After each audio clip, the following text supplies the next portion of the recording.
Hello, જય દ્વારકાધીશ મિત્રો. આપણે હવા ભરાવી લીધી છે ગાડીમાં અને હવે આપણે નીકળી ગયા છીએ ધ્રોલ જવા માટે. આપણા પર્સનલ ડ્રાઈવર છે આપણા દિવેશભાઈ. ચાલો દિવેશભાઈ, ચાલો મિત્રો મળીએ ધ્રોલમાં અને જામનગરમાં બધા લોકોને. હાલો, ચા પીવો હોય તો આવી જાવ. રસ્તામાં બ્રેક કરી છે. ચા પીવું છું ભાઈ, ચા વિના તો મેળ આવે નહીં એકતા, અને અત્યારે જે મેળી હવે તો અહીંયા આપણે રસ્તામાં બ્રેક કરી છે. અહીંયા આપણી ગાડી પડી છે. ના હાલો હવે ચા પીને જલ્દી પહોંચી જાય. એક તો મોડું થઈ ગયું છે. તો આપણે આવી ગયા છીએ રિલાયન્સ પાસે. થોડુંક ટ્રાફિક વધારે છે કેમ કે અત્યારે બધા લોકોનો ટાઈમ છે કામ પર જવાનો, જેના કારણે થોડાક વહેલા નીકળ્યા હોત ને દિવેશભાઈ તો ના નડત. કલાક 2 કલાક વહેલા નીકળ્યા હોત ને મિત્રો તો અત્યારે તો ટ્રાફિક નડી ગયું છે. હવે બીજું શું, જવા દે બીજું હું. દિવેશભાઈ જવું તો પડશે, એમાં કઈ નહીં હાલે.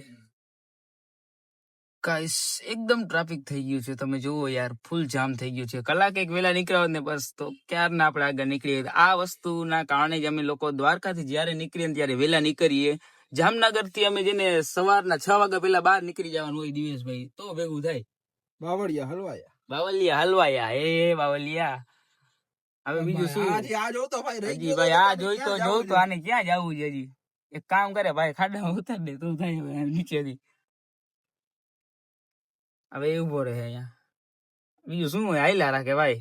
બાકી બે ઘોડા આમ જો તમે, ખાલી આમ ટ્રાફિક જ છે, બીજું કઈ નથી ભાઈ. હવે ક્યારે પહોંચીએ કઈ આઈડિયા નથી મિત્રો. અમે લોકો બસ ધીરે ધીરે અમારું હાઈલા રાખે છે.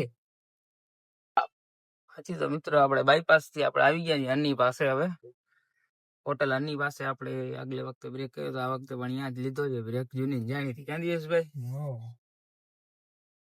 શું ગયો બીજું? બસ હવે તો પહોંચી તો ગયા છે. એમ જ સમજવાનું રહીએ. થોડોક નાસ્તો બાસ્તો કરતા જાય એટલે પછી બપોર સુધી વાંધો ના આવે. હાલો અજયભાઈ તો જામી જ બેઠા છે. બહુ ભૂખા થયા છે. ગાંઠિયા, જલેબી, મરચા. અજયભાઈ એ ખાવામાં જ ધ્યાન દેશે અત્યારે ભાઈ. બોલશે નહીં, બહુ ભૂખ લાગી છે ભાઈ સાહેબ. મિત્રો મારા હાથમાં તો કઈ આવ્યું જ નહીં. બધું દિવેશભાઈ કમ્પ્લીટ કરી ગયા. જો તમે ખાલી ડીશ ખાલી કરી નાખી. મેં 4-5 ગાંઠિયા ખાઈ લીધા હતા તો દિવેશભાઈ બધું સાફ કરી ગયા. બસ ભાઈ મગાવી દઉં? હા ભાઈ બસ. શું કરો છો? મોબાઈલ મૂકો છો? વોલેટ કાઢતા હતા બરાબર. અહીંયા ભાઈ. ઓકે, એ જાય છે હાથ ધોવા માટે, હમણાં આવે પછી. ધ્રોલ આપણે આવી ગયા છીએ અને આપણે આવી ગયા છીએ સીધા આપણા માતાજી. તો આપણે એને નારિયેલ ધરી દીધું છે, તો બધા લખી નાખ્યું એકવાર જય ચામુંડ માતાજી. મિત્રો વાગવામાં છે 1:11 બરાબર. 1:15 વાગી ગયા છે ને આપણે રિટર્ન થઈ ગયા છીએ જમી કરી હાજરી આપીને બરાબર. હવે દિવેશભાઈ ક્યાં જશું? હવે જામનગર જાશું. GJ10 જામનગર માં થોડીક વાર ફરશું ને પછી સીધા દ્વારકા બરાબર. જેથી કરીને લાઈવ ના ટાઈમે આપણે આરામથી પહોંચી જાય, જેથી તમને બધા લોકોને દર્શન થઈ જાય બરાબર. અમારે થોડોક આરામ થઈ જાય, અમારે થોડોક રેસ્ટ થઈ જાય. પછી અમારો ને તમારો બેનો એક જ ઉદ્દેશ્ય છે કે તમને સાંજે દર્શન થઈ જાય ને અમારે કરાવવા છે. બેનું કામ કમ્પ્લીટ થઈ જાય. આપણે આવી ગયા છે DK સર્કલ પાસે અને ભૌતિકભાઈ વાંડોળી આપણી પાસે આવી ગયા છે. દિવેશભાઈ વાતચીત કરી રહ્યા છે. કેમ છો ભૌતિકભાઈ? જય દ્વારકાધીશ. જય દ્વારકાધીશ કે છે બધા લોકોને. હવે બીજા લોકો છે એને આપણે 7 રસ્તે સમર્પણે મળવાનું છે બરાબર. પછી જોઈ કઈ ક્યારે પહોંચીએ છીએ આપણે દ્વારકા મિત્રો. ત્યારબાદ આપણે આવી ગયા છીએ ગુલાબનગર માટે. આપણે હડિયલ કપિલભાઈ આવી ગયા છે. જય દ્વારકાધીશ કપિલભાઈ. જય દ્વારકાધીશ ભાઈ. આપણે એને મળી લીધું છે. દિવેશભાઈ ની જરાક અહીંયા બાજુમાં ઉભા છે. તો હવે આપણે 7 રસ્તા લઈને કેવું ભાઈ જયરાજભાઈ ને આગળ મળવા જવાનું, સમર્પણે મળવા જવાનું છે. ચાલો હવે આપણે અહીંયા નીકળીએ છીએ. આપણી ગાડી તો હજી સામે પડી છે. આપણે આવી ગયા મુરલીધર નો માવો ખાવા અહીંયા, અને અહીંયા આપણે મળી ગયા છે. જય દ્વારકાધીશ. આપણે અને અજયભાઈ તો જો માવો જ ખાવાનું કામ કરે છે. આમાં નામ અજયભાઈ લોહી નથી ચડતું તમને. અજયભાઈ ના એક સ્કૂલ ના ફ્રેન્ડ અહીંયા મળ્યા છે આપણે. ભાઈ અને અહીંયા અત્યારે આપણે જામનગર ની બારોબાર છે. હવે જાસુ દ્વારકા. અજયભાઈ તિરંગો બતાવો, પવન જેવું ભાઈ. ફૂલ પવન છે અત્યારે. અજયભાઈ ઉડી ના જાય, પકડી લો અજયભાઈ ને.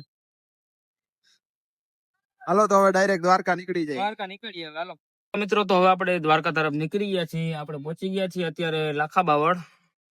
જામનગર થી બહાર નીકળી જશું હમણાં થોડીક જ વારમાં. બરાબર ને દિવેશભાઈ? નીકળી નીકળી જ ગયા છે આમ તો, પણ હજી કંપનીનું જે ટ્રાફિક નડશે આપણે એ ખતરનાક રીતે નડશે ને પાછો સન સામે સામો છે જો ખાલી. આપણે આવી ગયા છે લિયો મીડિયો હોટલે. ચા પાણી માટે થોડોક બ્રેક કર્યો છે, કેમ કે ચા વગર ના હાલે ને થોડીક ગાડીને પણ રેસ્ટ આપવો પડે ને. બોલો ભાઈ. આ બ્રેક પછી દ્વારકા ને? આ બ્રેક પછી ડાયરેક્ટ દ્વારકા. વચ્ચે જમવા બ્રેક કરશું ને ભાઈ? જમીને પછી ડાયરેક્ટ ઘરે. હા. આપણે જૂનું જાણીતું આઈ માતા, બરોબર, દાલ બાટી ડાયરેક્ટ આવી ગયા છે દાલ બાટી ખાવા માટે, બરોબર. દ્વારકા નિયર બાય આપણી ફેવરિટ જગ્યાએ. કેમ છો ભાઈ? તો હવે કોઈ છે જ નહીં, આમ હું ને દિવેશભાઈ બે જ છે. હાલો તો કાંઈ નાખી, દિવેશભાઈ ચર્ચા કરી રહ્યા છે અત્યારે. તો ચાલો મિત્રો, આપણે લાઈવ કરવા આવી ગયા છે દ્વારકા પહોંચીને. બધાને જય દ્વારકાધીશ.